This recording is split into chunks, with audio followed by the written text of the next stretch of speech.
할렐루야. 이 저녁에도 천국을 향해서 힘차게 달려가시길 바랍니다. 오늘은 우리가 예레미야 93번째 시간으로 기회를 놓치지 말라라는 제목으로 같이 말씀을 나누도록 하겠습니다. 기회를 놓치지 말라. 우리 지난주에는 반드시 무너져야 될 애굽이라고 말씀을 같이 나눴어요. 그 애굽은 역사적으로 이 세상의 나라인 애굽을 말함과 동시에 우리 안에 있는 애굽성을 말하고 있다 그랬어요. 그렇기 때문에 하나님을 대적하여 원수되어 있는 모든 것들을 하나님께서 다 무너뜨리십니다. 그리고 그것은 애굽도 바벨론도 페르시아도 로마도 이 땅에 있는 모든 나라 제국이 다 마찬가지입니다. 하나님 자리에까지 높아져서 올라서려는 교만에 휩싸여 있는 모든 것들을 하나님께서 그냥 두지 않으시고 다 무너뜨리세요. 그래서 이 세상에 존재하는 모든 제국들은 다 무너집니다. 그리고 이 세상에 존재하는 모든 왕들도 다 무너집니다. 왜냐하면 그들이 하나님의 도구로 쓰임받음에도 불구하고 스스로가 도구인 줄 모르고 스스로가 주인인 채 하다가 하나님의 심판을 받게 되는 거예요. 우리가 다니엘서 2장 같은 데 보면 하나님께서 이 바벨론의 포로로 끌려간 다니엘에게 환상을 해석하게 하세요. 느부갓네살이 꿈을 꾸는데 신상 꿈을 꾸잖아요. 근데 사람의 손으로 뜨지 않은 돌이 와서 그것을 쳐서 다 무너뜨린단 말이에요. 그 해석이 뭔지를 몰라서 끙끙 매고 있으니까 다니엘을 통해서 그 해석을 주시는데 다니엘서 2장 44절에 이렇게 말해요. 이 여러 왕들의 시대에 하늘의 하나님이 한 나라를 세우리니 이것은 영원히 망하지 아니할 것이요 그 국권이 다른 백성에게로 돌아가지 아니할 것이요 도리어 이 모든 나라를 쳐서 멸망시키고 영원히 설 것이라. 손대지 아니한 돌이 산에서 나와서 쇠와 놋과 진흙과 은과 금을 부서뜨린 것을 왕께서 보신 것은 크신 하나님이 장래일을 왕께 알게 하신 것이라. 이 꿈은 참되고 그 해석은 확실하니이다. 아멘. 하나님께서 이 세상의 제국들, 쇠로 만든 제국이든 노스로 만든 제국이든 은과 금과 진흙으로 만든 제국이든 다 무너뜨릴 거라는 거예요. 그리고 영원히 무너지지 않을 나라가 설 거라는 거예요. 그게 누구예요? 예수 그리스도로 말미암아 세워질 하나님의 나라예요. 그 나라만이 영원할 것이다 라고 말을 하면서 하나님께서 그 이 세상 모든 것에 대해서 다니엘에게 그 꿈을 통해서 해석을 주셨어요. 그리고 그 말씀을 받은 다니엘은 뭐예요? 이 세상 끝날에 대해서 이미 알고 있는 사람이 되어서 오늘을 사는 거예요. 그렇기 때문에 누구를 두려워하지 않아요? 곧 무너질 바벨론과 느부갓네살을 두려워하지 않을 수 있었던 거예요. 우리도 마찬가지예요. 우리가 하나님의 말씀을 믿으면 그리고 그 말씀이 우리에게 정말 실제로 와서 내 삶이 그 말씀에 사라지기 시작하면 사람을 두려워하지 않습니다. 그리고 무너질 이 장망서 같은 이 세상에 우리의 목숨 걸고 살지 않습니다. 그 이유는 하나예요. 무너질 나라에 왜 목숨을 걸고 살겠습니까? 우리는 이 땅에서 이 세상 나라에서 최선을 다해서 살아야 됩니다. 최선을 다해 살아야 하지만 이 땅의 나라가 우리의 인생의 전부가 아니라는 것 또한 우리는 기억해야 돼요. 그걸 착각하게 되면 이 세상에 올인하던가 아니면 이 세상은 쓸모없다 그러면서 자꾸 하나님의 나라만을 바라본다 그러면서 이 세상 나라를 하찮은 것처럼 착각하게 돼요. 우리는 그렇지 않고 둘을 같이 살아야 되는 사람들이에요. 그렇기 때문에 하나님께서 영원하지 않은 하나님의 나라를 우리에게 주셨고 그 나라를 받은 우리는 히브리서 12장에 뭐라 그랬어요? 그 흔들리지 않는 그 나라를 받았으니 우리는 이제는 뭘 받자? 은혜를 받자. 그 하나님의 은혜를 받아 하나님과 믿음으로 살아가자라고 말씀하시는 거예요. 우리가 지난주에 예레미야 46장 1절에서 12절까지의 말씀을 통해서 무너질 애굽에 대해서 말씀하셨는데 그건 뭘 말하냐면 BC 605년에 이 애굽하고 바벨론하고 갈기미스에서 전투를 해요. 그걸 하나님께서 말씀하신 건데 그 전투에서 애굽은 바벨론에게 집니다. 그리고 애굽으로 내려가요. 그리고 바벨론도 자기 땅으로 돌아갑니다. 그리고 난 후에 13절부터 이제 28절까지의 말씀은 뭐냐면 그 후에 바벨론이 다시 애굽까지 내려가서 애굽을 무너뜨리게 될 것이다라는 걸 말씀하시는 거예요. 그러니까 12절부터 13절까지 이 한 절이지만 그 사이에 역사적인 시간은 몇 년이 지나냐면 37년이 지나요. 12절까지는 예레미야가 살아있을 때입니다. 근데 13절은 37년이 지나서 예레미야가 죽고 난 후예요. 근데 하나님께서 그때에도 하나님의 말씀을 예레미야를 통해 주시면서 그 나라가 바벨론 느부갓네살에 의해 망할 것이다 라고 말씀하시는 거예요. 그때가 BC 568년이에요. 그래서 한 37년 정도 지나고 난 후에 이 말씀이 이루어지는데 우리가 잊지 말아야 될 것은 하나님의 말씀을 전하는 선지자는 죽어도 하나님의 말씀은 죽지 않습니다. 선지자는 죽어도 하나님의 말씀은 영원해요. 그리고 그 말씀은 1.1핵도 떨어지지 않고 다 응합니다. 그렇기 때문에 우리가 잊지 말아야 될 것, 하나님의 말씀이 우리에게 주어졌다면 우리는 그 말씀이 이루어질 것이라는 걸 믿고 오늘을 사는 거예요. 근데 우리는 자꾸 뭘 알고 싶냐면 그 말씀이 언제 이루어질지, 우리 전도서 새벽에 하고 있잖아요. 3장의 그 때를 알고 싶은 거예요. 근데 하나님은 그 때를 우리에게 알라고 하지 않으셨어요. 분명히 천하 범사에 기한이 있어요. 만사에, 천하 만국에, 만사에 하나님의 때가 분명히 있습니다. 기한이 있고 때가 있는데 하나님께서 하시는 일을 사람이 그 시종을 측량할 수 없게 하셨다 그랬어요. 그러니까 측량하려고 하지 마세요. 뭘 하면 되냐면 하나님께서 이렇게 말씀하셨다. 그리고 그 말씀이 이루어질 걸 나는 믿는다. 그렇기 때문에 나는 오늘을 그 믿음으로 산다예요.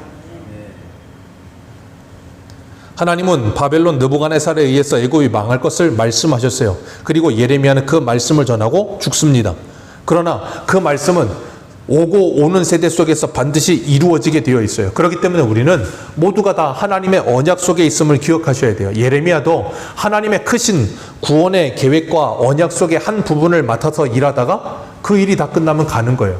우리도 마찬가지예요. 한 부분을 맡아서 하다가 끝나면 가는 겁니다. 우리가 시작과 끝이 아니라는 걸 기억하셔야 돼요. 우리는 자꾸 모든 일에 우리가 시작과 끝이 되기를 원해요. 그래서 내가 뭔가 시작했으면 뭘 보기를 원해요? 끝을 보기를 원해요. 근데 내가 시작해도 끝을 못 볼 수 있어요, 없어요? 있어요. 하나님의 언약이 내게 주어져도 그 언약을 받았어도 끝을 못 볼 수 있어요, 없어요? 있어요. 아브라함이 하나님의 언약을 받습니다. 하나님의 언약을 받았는데 그 언약이 아브라함 때 이루어져야 안 이루어져요? 안 이루어집니다. 아브라함 가고, 아브라함은 또 유언으로 이삭에게 그 언약을 줍니다. 이삭 가고, 이삭은 그 언약을 또 야곱에게 줍니다. 야곱 가고, 야곱은 그 언약을 또 요셉에게 줍니다. 요셉은 창세기 50장에서 가면서 그 언약을 그대로 다음 세대들에게 말해주고 갑니다. 그리고 출애굽기 1장 가면 요셉을 알지 못하는 새로운 왕조가 나타납니다. 그렇게 430년 동안 그 애굽에 살다가 하나님의 때가 되면 하나님이 모세를 보내서 이스라엘 백성을 건져내십니다. 그걸 통해서 하나님께서 뭐 하세요? 하나님의 언약을 이루어 가세요. 그리고 광야에서 40년이 지나 여호수아 때에 가서 하나님께서 그들을 가나안 땅에 집어넣으십니다. 아브라함에게 언약하셨던 언약을 언제 가서 이루세요? 여호수아 때 가서 이루세요. 하나님의 언약은 길기도 길어요. 우리는 그 언약 속의 한 부분, 아브라함일 수도 있고 이삭일 수도 있고 야곱일 수도 있고 요셉일 수도 있고 모세일 수도 있고 여호수아일 수도 있어요. 그렇기 때문에 내가 어느 쪽에 있느냐 그건 중요하지 않아요. 우리는 그걸 중요하게 생각해. 내가 어디냐? 그거 중요하지 않습니다. 내가 하나님의 언약 속에 들어있다는 게 감사한 거예요. 그리고 그 언약의 한 부분을 담당하고 있으면 하나님은 그 한 부분이지만 그 한 부분을 통해 우리의 시작과 끝을 완성하세요. 그렇기 때문에 우리가 그것을 너무 걱정하실 필요 없어요. 그래서 우리가 히브리서 한 군데 한번 보겠습니다. 히브리서 11장 13절 신약성경 히브리서 11장 13절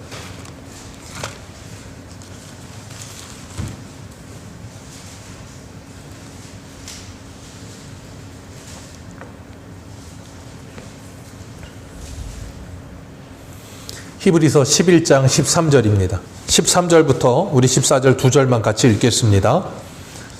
신약성경 365페이지 히브리서 11장 13절 같이 읽겠습니다. 2절입니다. 시작. 이 사람들은 다 믿음을 따라 죽었으며 약속을 받지 못하였으되 그것들을 멀리서 보고 환영하며 또 땅에서는 외국인과 나그네임을 증언하였으니 그들이 이같이 말하는 것은 자기들이 본향을 찾는 자임을 나타냄이라. 아멘. 여기서 뭐라 그래요? 이 사람들은 다 믿음을 따라 뭐했다? 죽었다. 약속을 받지 못했으나 그것을 멀리서 보고 뭐했다? 환영했다. 우리도 그래요. 우리는 다 믿음을 따라 뭐한다? 우리는 다 믿음을 따라 죽습니다. 어쩔 수 없어요. 날 때가 있으면 죽을 때가 있으며 어쩔 수 없는 거예요. 그건 하나님이 정하신 바라고 분명히 말씀하셨어요. 그러나 우리는 믿음을 따라 죽지만 약속을 받지 못하였어도 그것을 멀리서 보고 뭐예요? 환영합니다. 그리고 이 땅에서 어떻게 살아요? 나그네와 외국인처럼 살아가요.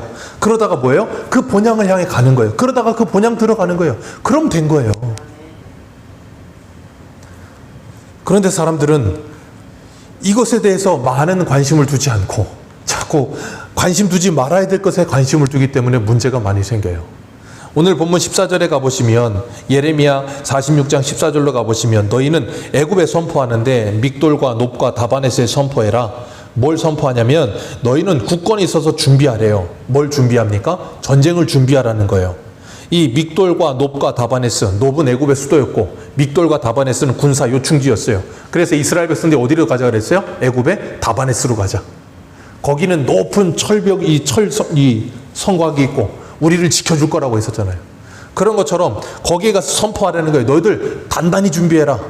전쟁 준비하라는. 근데 어떻게 된다고요? 사방의 칼이 삼키었느니라. 애굽은 제국이었지만 하나님께서 칼에 삼켜지게 하실 거라는 거예요. 그래서 15절에 뭐라 그래요? 15절 같이 읽습니다. 시작.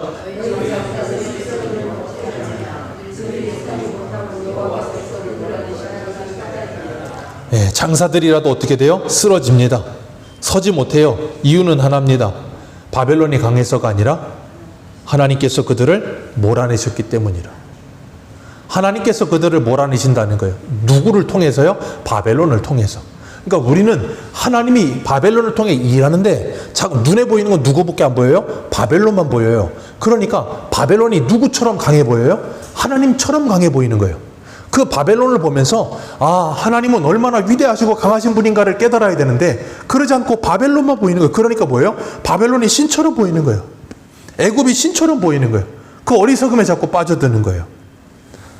그래서 하나님께서 이 애굽을 한순간에 무너뜨려 버리시겠다라고 말씀하시고 그 바벨론도 하나님의 도구로 쓰임받다가 한순간에 무너집니다. 우리 한 군데만 볼까요? 계시록 한 군데 보겠습니다. 신약 성경 요한계시록 18장. 요한계시록 18장입니다. 신약 성경 416페이지 요한계시록 18장 2절.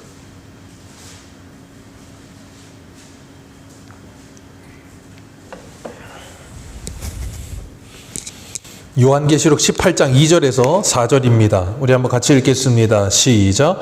힘찬 음성으로 외쳐 이르되 무너졌도다 무너졌도다 큰 성 바벨론이여 귀신의 처소와 각종 더러운 영이 모이는 곳과 각종 더럽고 가증한 새들이 모이는 곳이 되었도다. 그 음행의 진노의 포도주로 말미암아 만국이 무너졌으며 또 땅의 왕들이 그와 더불어 음행하였으며 땅의 상인들도 그 사치의 세력으로 치부하였도다 하더라. 또 내가 들으니 하늘로부터 다른 음성이 나서 이르되 내 백성아 거기서 나와 그의 죄에 참여하지 말고 그가 받을 재앙들을 받지 말라. 아멘. 여기 하나님께서 뭐라 그러세요? 바벨론을 향해서 무너졌도다 무너졌도다 큰 성 바벨론이요.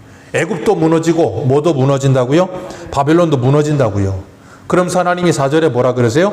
하나님의 백성들을 향해서 내 백성아 거기서 나오라는 거예요. 왜? 지금 하나님의 계시를 받은 사도 요한의 눈에 보기에는 그 큰 성 바벨론은 무너지는 성인데 지금 당장은 그 성이 무너졌어요? 안 무너졌어요? 안 무너졌어요. 그러다 보니까 그 성이 어때 보여요? 좋아 보이는 거예요. 마치 아브라함의 조카 롯과 같이. 그 성이 너무 좋아 보이니까 거기서 나오기가 싫은 거예요. 그러니까 뭐 하세요? 거기서 빨리 나와서 그 죄에 참여하지 말고 그 재앙을 받지 말아라 라고 말씀하시는 거예요. 하나님이 그렇게 오늘도 이 세상에 하나님의 백성들을 향해 뭐 하고 있어요? 외치고 계시는 거예요. 이 세상은 반드시 무너지게 되어 있습니다. 어쩔 수 없어요. 그게 하나님이 정하신 바예요. 이 세상이 아무리 과학적으로 고도로 발달하고 뭘 해도 시간 지나 주님의 때가 되면 하나님은 이 세상을 다 심판하실 겁니다. 어쩔 수 없어요. 그리고 베드로후서 3장에 뭐라 그러세요? 새하늘과 새 땅이 시작될 것이다라고 분명히 말씀하세요. 그렇기 때문에 예수 그리스도를 믿고 하나님의 말씀을 통해 다니엘에게 아까 말씀하셨던 것처럼 이 세상의 모든 제국은 다 무너지지만 하나님의 나라는 영원히 선다. 그 세상 끝날에 대한 말씀을 받고 나면 이 세상을 볼 때 뭐 한다고요? 무너질 세상으로 보이는 거예요. 그러니까 세상을 부러워해요? 부러워하잖아요? 부러워하지 않습니다. 그러나 세상의 사람들은 그게 믿어지지가 않는 거예요. 그러니까 세상을 부러워하지 않고 세상 사람과 똑같은 모습으로 살지 않는 우리를 보면 세상이 우리를 부러워해요? 부러워하잖아요? 부러워하잖아요. 왜 그런다 그랬어요? 사는 세계가 달라서요. 이 세상에는 수많은 세계가 있어요. 세상에 수많은 세계가 있습니다. 운동의 세계, 공부의 세계, 사업의 세계, 뭔 또 세계가 있을까요? 직장의 세계, 무슨 수많은 세계들이 있어요. 근데 그 세계 속에 사는 사람들은 그 세계가 전부라고 생각해요. 그런데 그것 말고 또 다른 세계가 있어요. 그래서 젊은 사람들이 흔히들 자기가 살다가 자기가 모르는 영역이 딱 알아지면 뭐라 그래요? 신세계가 열렸다 그러잖아요. 예, 신세계가 열리는 거예요. 그리고 나면 내가 몰랐던 세계를 보면서 야, 이런 것도 있어? 하게 되는 거예요. 그게 우리가 이 세상을 사는 방법이에요. 그러니까 그렇게 되는 게 왜 그러냐면 이 세상이 전부인 줄 알았는데 저 세상이 있다는 게 보여지는 거예요. 그럼 뭐예요? 신세계가 열리는 거예요. 그럼 성도가 그 세계에서 뭐예요? 기뻐하고 즐거워하는 거예요. 그런데 그 세계를 모르는 사람들은 이 신앙의 세계를 모르니까 뭐예요? 그걸 무시하는 거예요. 부러워하지 않아요. 우리도 마찬가지인 거예요. 근데 세상은 우리를 안 부러워하는데 교회는 세상을 부러워해. 그럼 뭔가 잘못된 거 아닙니까? 우리가 그걸 좀 생각해 보셔야 되는 거예요. 왜 나는 세상이 부러울까? 여기 하나님께서 큰 성 바벨론이 무너졌다라고 말씀하시면서 뭐라 그러시는가 하면 7절 말씀, 우리 계시록 18장 7절과 8절 읽겠습니다. 7절 8절 같이 읽습니다. 시작. 영화롭게 하였으며 사치하였는 것 그 애통으로 가봐 죽어 그가 마음에 말하기를 나는 여왕으로 앉은 자요 과부가 아니라 결단코 애통함을 당하지 아니하리라 하니 그러므로 하루 동안에 그 재앙들이 이르리니 곧 사망과 애통함과 흉년이라 그가 또한 불에 살라지리니 그를 심판하시는 주 하나님은 강하신 자이심이라 그와 함께 음행하고 사치하던 땅의 왕들이 그가 불타는 연기를 보고 위하여 울고 가슴을 치며 그의 고통을 무서워하여 멀리 서서 이르되 화이토다 화이토다 큰 성 견고한 성 바벨론이여 한 시간에 내 심판이 이르렀다 하리라. 아멘. 자, 하나님이 바벨론을 심판하시는데 바벨론은 뭐라고 생각해요? 7절에 스스로를 나는 여왕으로 앉은 자요 과부가 아니다. 그러니 나는 결코 모함을 당하지 않는다. 애통함 당하지 않는다. 그 말은 뭐냐면 난 절대 망하지 않는다 그거예요. 내가 여왕이다 그거예요. 그런데 하나님이 그 강하신 하나님이 그들을 심판하시니까 어떻게 심판을 당해요? 8절에 하루 동안에 그 재앙이 그들에게 이를 것이라. 하루 동안에 그 재앙이 임한다 그랬는데 어디를 보시냐면 17절 말씀 한번 볼까요? 17절입니다. 계시록 18장 17절 같이 읽습니다. 시작. 그러한 부가 거기까지만 읽습니다. 하루 동안에 그들이 심판을 받는다 그랬는데 여기서는 뭐라 그래요? 1시간 만에 그들이 망하리라. 자, 1시간이 아니라 어떻게도 말할 수 있어요? 순식간에. 하나님의 심판이 임하면 한순간에도 무너집니다. 그런데 이 세상의 사람들은 스스로가 뭐라고 생각한다고요? 나는 여왕이라. 나는 애통함을 당하지 않을 것이다. 나는 절대 망하지 않는다. 그런 착각에 빠져서 한다고요. 그런데 하나님이 뭐라 그러신다고요? 너는 무너진다. 그걸 아는 게 복이에요. 근데 그걸 모르기 때문에 그것이 무너지면 어떻게 해요? 인생이 다 끝나는 줄 아는 거예요. 오늘 본문에 16절을 보면 주님께서 16절에 이렇게 말씀하세요. 그가 많은 사람을 넘어지게 하심에 사람이 사람 위에 엎드러지며 이르되 일어나라 우리가 포악한 칼을 피하여 우리 민족에게 우리 고향에게 돌아가자. 그리고 그곳에서 부르짖기를 뭐라 그런다고요? 애굽의 바로왕이 망하였도다. 그가 기회를 놓쳤도다. 자, 그들이 자기 곳으로 돌아가서 그 애굽의 바로왕을 향해서 뭐라 그래요? 그가 망했다. 계시록 18장의 말씀과 똑같죠. 그들이 무너졌다 한순간에 망하는구나. 그러면서 그들이 애통하며 울어요. 그러면서 뭐라 그래요? 그가 뭘 놓쳤다? 그가 기회를 놓쳤다. 무슨 기회를 놓쳐요? 망하지 않을 수 있는 기회를 놓쳤어요. 어떤 기회요? 하나님이 주신 기회. 그 기회를 놓치면 끝인 거예요. 그 기회는 언제까지가 기회일까요? 주님 다시 오시는 그날까지. 이 땅에서 우리의 생이 다하는 그날까지가 기회예요. 그때를 놓치면 더 이상의 기회는 없습니다. 그래서 베드로서 3장에 8절에 이렇게 말씀하세요. 사랑하는 자들아 주께는 하루가 천년 같고 천년이 하루 같다는 이 한 가지를 잊지 말라. 주의 약속은 어떤 이들이 더디다고 생각하는 것 같이 더딘 것이 아니라 오직 주께서는 너희에 대하여 오래 참으사 아무도 멸망하지 아니하고 다 회개하게 이르기를 원하시느니라. 아멘. 그래서 지금 뭐하고 계세요? 주님께서 기다리고 계시는 거예요. 지금 하나님께서 애굽을 향해 뭐하고 계셨어요? 기다리고 계셨어요. 지금 바벨론, 계시록의 바벨론에서 하나님 뭐하고 계셨어요? 기다리고 계셨어요. 근데 그들이 뭐 한다고요? 나는 여왕이라 무너지지? 그러면서 뭘 해요? 하나님이 기회를 주시는데 스스로 그 기회를 놓쳐버리는 거예요. 스스로 기회를 발로 차버리는 거예요. 그게 오늘날 이 세상의 모습이라니까요. 그런 세상에 우리는 뭐 하는 거예요? 하나님의 말씀을 들고 나가서 듣든지 아니 듣든지 뭐 하는 거예요? 전하는 거예요. 그러니까 우리가 듣든지 아니 듣든지 전하면 그들은 뭐 한다고요? 발로 차는 거예요. 그럼 우리는 어떻게 해요? 화가 나는 거예요. 저 멍청한 놈들 왜 기회를 발로 차나? 근데 화낼 필요가 없어요. 왜? 원래 세상은 그래요. 그런데 그런 세상에서 그 기회를 붙드는 사람들이 나타나요. 어떻게 가능해요? 하나님의 성령으로 말미암아 가능한 거예요.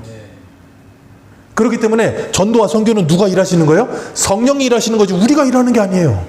우리는 우리가 일해서 뭔가 된다고 착각해요. 아니요. 하나님이 우리를 사용하시죠. 근데 우리를 사용하셔서 복음을 전하게 하시지만 그 복음을 믿게 하시는 일은 누가 하세요? 성령께서 하시는 거예요.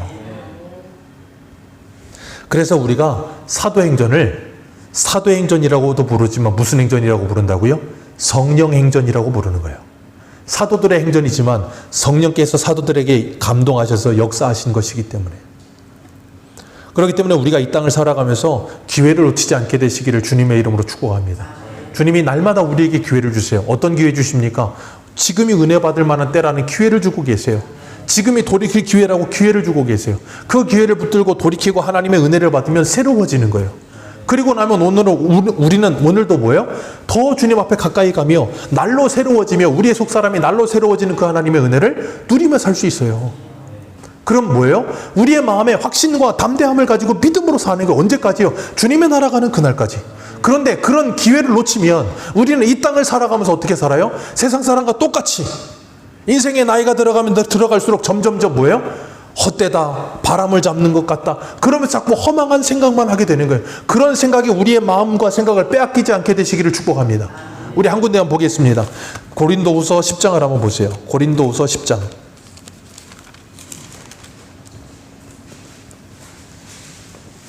고린도후서 10장.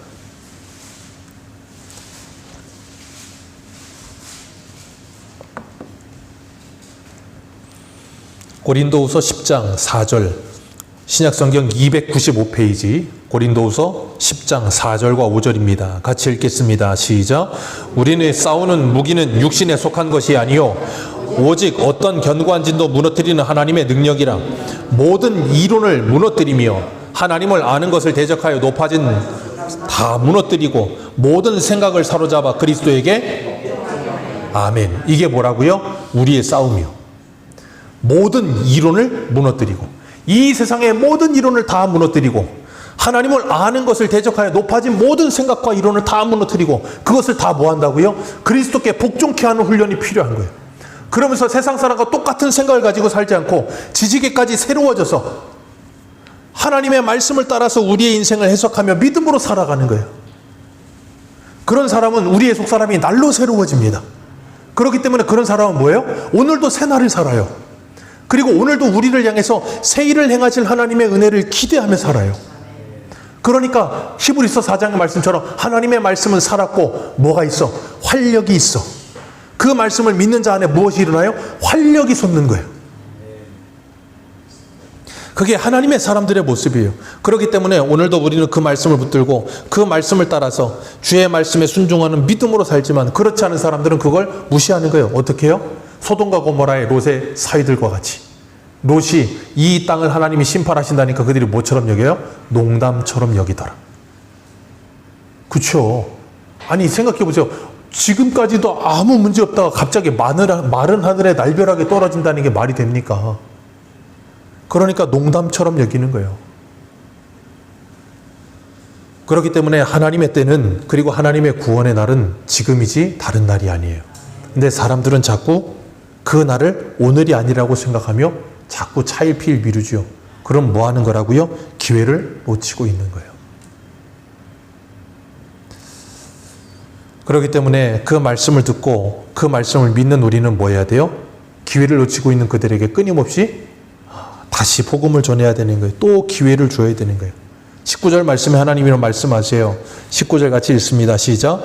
애굽에 사는 딸이여 너는 너를 위하여 포로짐을 꾸리라. 노비 황무하며 불에 타는 주민이 없을 것이라. 애굽이 심히 아름다운 암송아지라도 북으로부터는 쇠파리떼가 줄곧 오리라. 쇠파리떼가 누구냐면 느부갓네살 바벨론. 줄곧 와서 뭐 하겠다고요? 아름다운 암송아지를 무너뜨려 버릴 것이다. 그러니 너는 포로의 짐을 꾸려라. 너는 결국은 무너지게 될 것이다 라고 말씀하시면서 하나님께서 24절에 딸 애굽이 수치를 당하여 북쪽 백성의 손에 부침을 당하리라. 언제까지요? 무너질 때까지. 그러니까 하나님께서 하시는 일을 보면 참 하나님은 집요해요. 하나님이 한 번에 심판하실 때도 있지만 하나님이 뭐 하시냐면 무너질 때까지 심판하십니다. 그 이유는 딱 하나예요. 무너질 때까지라는 말은 남유다가 무너지는데 바벨론에게 몇 번 공격돼서 무너지죠? 3차례. 그게 제가 예레미야 앞에 강의하면서 뭐라 그랬어요? 하나님이 주시는 마지막 기회라고 말씀을 드렸어요. 하나님이 그냥 한 번에 완전히 끝내버리실 수도 있어요. 근데 한 번, 두 번, 세 번을 나눠서 그들을 치시는 이유는 끝까지 기회를 주시는 거예요. 돌이켜라, 돌이켜라, 돌이켜라. 그런데 17절에 애굽 왕은 그 기회를 뭐 했다고요? 놓쳤도다. 그래서 하나님이 뭐 하세요? 그들이 완전히 무너지게 만드시고 하나님께서 그들을 심판하시는 거예요. 그런데 그 모습을 보고 주변에 있는 이들이 애통하거든요. 애통하는 이유가 뭘까요? 애굽이 무너지는 걸 보고 주변의 나라들이 애통해요. 계시록 18장에 바벨론이 무너지는 걸 보고 주변 나라가 애통합니다. 이유가 있어요. 계시록 18장 11절에 이렇게 말해요. 땅의 상인들이 그를 위하여 울고 애통하는 것은 다시 그들의 상품을 사는 자가 없습니다. 다시 바꿔 말해 바벨론 무너지면 누구도 무너진다. 우리도 무너진다. 애굽 무너지면 우리도 무너진다. 그래서 애굽 무너지니까 우는 거예요. 누구 때문에요? 나 때문에. 그래서 오늘 25절 다시 한번 읽습니다. 시작.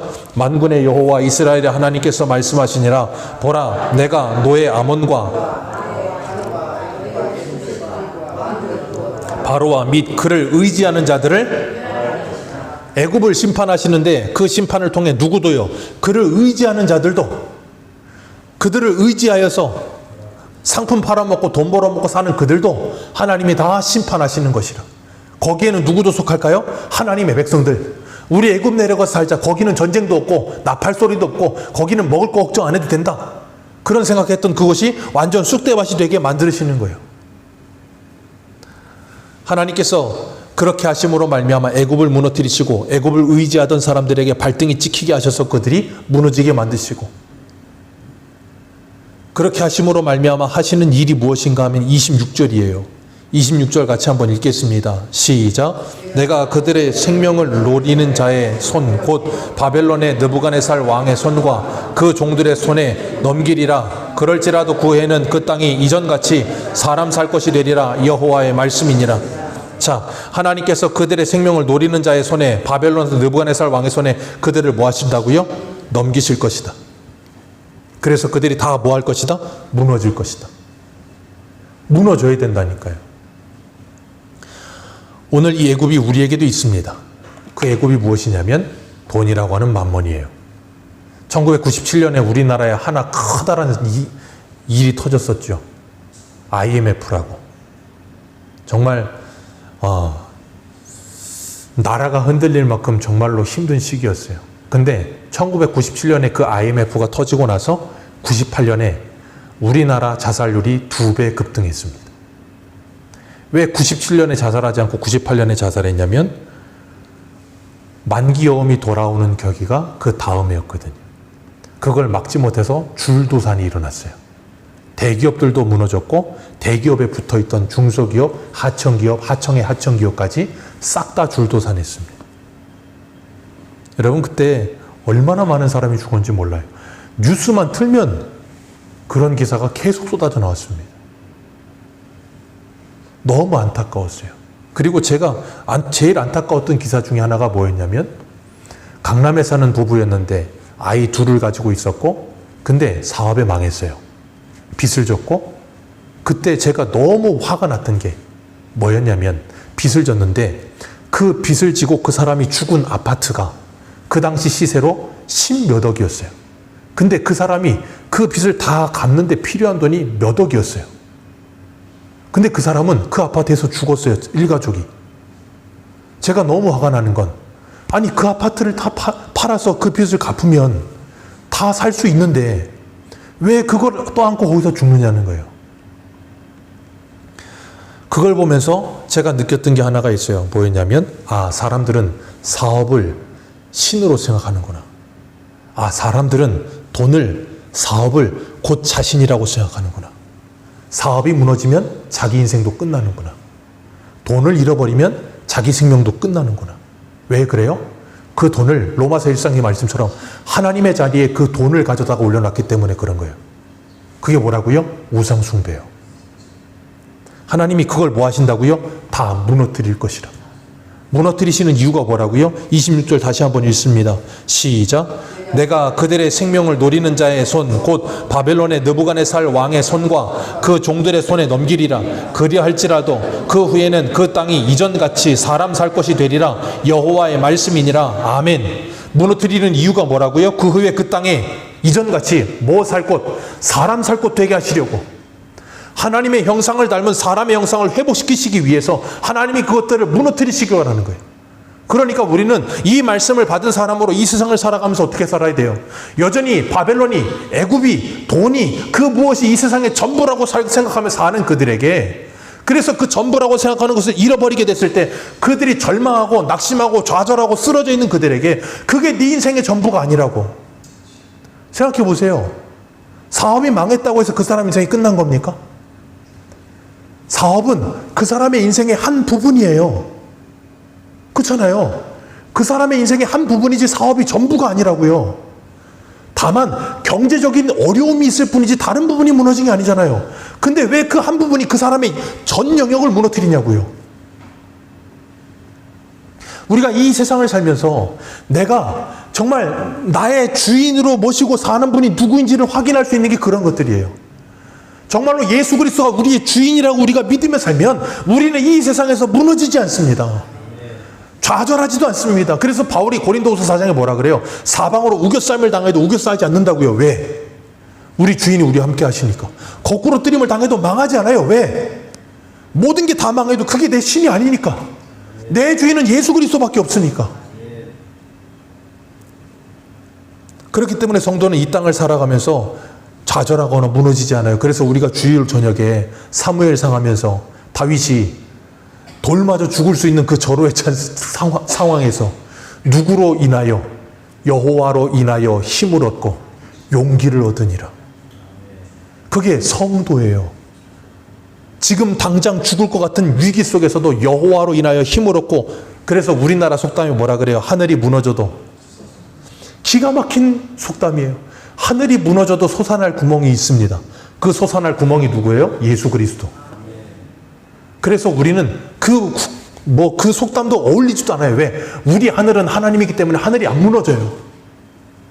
내가 하늘이가 생각하는 것들이 자꾸 있으니까 그게 무너지는 거예요. 왜? 그게 무너져야 진짜 하늘이 보이는 거예요. 그래서 하나님이, 우리 히브리서 12장 보겠습니다. 히브리서 12장 26절, 신약성경 368페이지.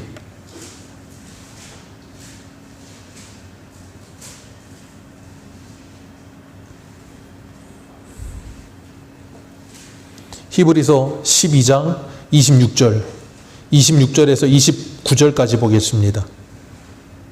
신약성경 368페이지 같이 읽겠습니다. 시작. 그때에는 그 소리가 땅을 진동하였거니와 이제는 약속하여 이르시되 내가 또 한 번 땅만 아니라 하늘도 진동하리라 하셨느니라. 이 또 한 번이라 하심은 진동하지 아니하는 것을 영존하게 하기 위하여 진동할 것을 곧 만드신 것들이 변동될 것을 나타내심이라. 그러므로 우리가 흔들리지 않는 나라를 받았은즉 은혜를 받자 이로 말미암아 경건함과 두려움으로 하나님을 기쁘시게 섬길지니 우리 하나님은 소멸하는 아멘. 하나님께서 뭐라 그래요?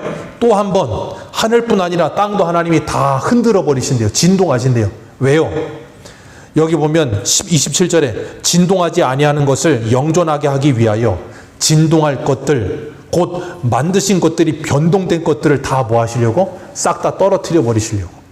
그러니 우리의 하늘이라고 생각하면 우리가 믿고 살았던 모든 것들을 하나님이 자꾸 뭐 하죠? 흔들어 갖고 떨어뜨려 버리는 거예요. 그래서 우리라고 좌절과 낙심과 막장으로 치닫게 만드시는 거예요. 왜요? 사람 살 곳 되게 하시려고. 하나님의 형상을 닮은 참 사람으로 회복시키시려고. 왜? 그래야 우리가 행복해지니까. 안 그러면 그것에 노예가 돼서 그것이 하늘인 줄 알고 그것만을 바라보며 인생 살며 세월을 허비하며 사니까. 하나님이 우리를 사랑하시기 때문에 그대로 놔두실 수가 없는 거예요. 그래서 우리가 전도서 어저께 제목이 뭐였어요? 사랑과 전쟁. 하나님이 우리와 뭐 하세요? 전쟁하십니다. 왜요? 사랑하셔서. 우리를 사랑해서 전쟁하는 거예요. 사랑 안 하면 전쟁 안 합니다. 이 세상은 사랑 안 하니까 전쟁하지만 하나님은 사랑해서 전쟁하세요.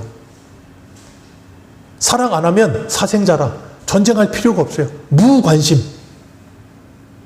우리와 치열하게 사랑하시면서 전쟁하시면서 끊임없이 우리가 붙들고 있던 것들을 내려놓게 하시고 하나님만 붙들게 하시는 거예요. 그래서 뭐 한다고요? 흔들리지 않는 나라를 받았으니 은혜를 받자. 그리고 그 은혜를 받아 하나님을 경건함과 두려움으로 하나님을 기쁘시게 믿음으로 살자. 하나님이 그렇게 만드시려고 애굽을 흔드시는 거고, 오늘 본문 27절로 가보시면 우리 27절 오늘 본문입니다. 이게 소망이에요. 27절 읽습니다. 시작. 내 종 야곱아 두려워하지 말라. 이스라엘아 놀라지 말라. 보라 내가 너를 먼 곳에서 구원하며 내 자손을 포로된 땅에서 구원하리니 야곱이 돌아와서 평안하며 걱정 없이 살 것이라. 그를 두려워할 자 없으리라. 아멘. 하나님께서 야곱에게 말씀하세요. 놀라지 말아라. 두려워하지 말아라. 내가 먼 곳에서 너를 뭐 하겠다? 구원하겠다. 28절 같이 읽습니다. 시작. 여호와의 말씀이니라. 내 종 야곱아 내가 너와 함께 있나니 두려워하지 말라. 내가 너를 흩었던 그 나라들은, 거기까지만 읽겠습니다. 내가 너를 흩었던 그 나라들을 다 멸할지라도, 그 모든 나라가 다 멸해져도 너는 사라지지 아니하리라. 왜요? 내가 너를 택했기 때문에. 내가 너와 함께 할 것이다. 그러나 너를 무죄한 자로 여기지는 않을 거다. 그래서 뭘 하겠다? 징계는 하겠다. 그게 하나님께서 말씀하신, 다윗에게 하신 말씀이에요. 내가 사람 막대기와 인생 채찍을 사용하리라. 그렇게 해서라도 뭐 하시려고요? 흔들어서, 그 사람 막대기 인생 채찍을 통해 흔들어서 우리가 생각하던, 하늘이라고 생각하던 모든 것들 다 떨어지게 하시려고. 그래서 사도 바울이 고린도후서 6장 9절에 이렇게 말해요. 무명한 자 같으나 유명한 자요, 죽은 자 같으나 보라 우리가 살아있고, 징계를 받은 자 같으나 죽임을 당하지 아니하며, 근심하는 자 같으나 항상 기뻐하고, 가난한 자 같으나 많은 사람을 부유하게 하고, 아무것도 없는 자 같으나 모든 것을 가진 자로다. 이렇게 모든 것을 가진 영적인 부유한 사람으로 이 세상에서 그 영적인 가난함 속에 찌들어서 그 세상이 전부인 줄 알고 하나님이 주신 기회를 자꾸 놓치면서 자기의 기회만을, 자기의 때만을 붙들고 이 세상에 썩어질 것 붙들고 살아가는 그들에게 그것이 헛된 것이며 바람을 잡으려는 것인 줄 알려주고, 그들에게 참 소망 되신 예수 그리스도를 알려줄 수 있는 저와 여러분들 되시기를 주님의 이름으로 축복합니다.